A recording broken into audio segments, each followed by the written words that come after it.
சென்னை கோடம்பாக்கம் பஜன கோவில் தெருவைச் சேர்ந்த மக்கள் சாதி மத வேறுபாடுகளை கடந்து ஒன்று கூடி சமத்துவ பொங்கல் கொண்டாடினர். இதுகுறித்து அப்பகுதி மக்களோடு நமது செய்தியாளர் ரேகா நடத்திய கலந்துரையாடலை தற்போது பார்க்கலாம். தை திருநாளான இன்று கோடம்பாக்கத்தில் உள்ள புலியூர்புரம் பஜன கோவில் தெரு பகுதியில் இருக்கக்கூடியவர்கள் 100க்கும் மேற்பட்ட குடும்பத்தினர் ஆண்டுதோறும் இப்பகுதியில் சமத்துவ பொங்கலை கொண்டாடி வருகின்றனர். இப்பகுதி மக்கள் மட்டுமல்லாது நாடு முழுவதுமே ஒற்றுமையாக இருக்க வேண்டும் என்பதை உணர்த்தும் விதமாக இப்பொங்கலை ஒற்றுமையாக கொண்டாடி வருகிறார்கள். அப்பகுதியை சேர்ந்தவரிடம் இதனை பற்றி கேட்கலாம். எல்லாருக்கும் பொங்கல் நல்வாழ்த்துக்கள். நாங்கள் 94வது வருஷமாக நாங்கள் இந்த பொங்கலை கொண்டாடி புலியூர்புரம் பஜனை கோவில் தெருவில் நாங்கள் இருக்கிறோம். என் பேர் கோட்டீஸ்வரி.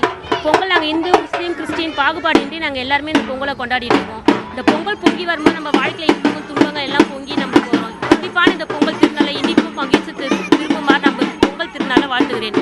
எனக்கு இனிய பொங்கல் நல்வாழ்த்துக்கள். நன்றி.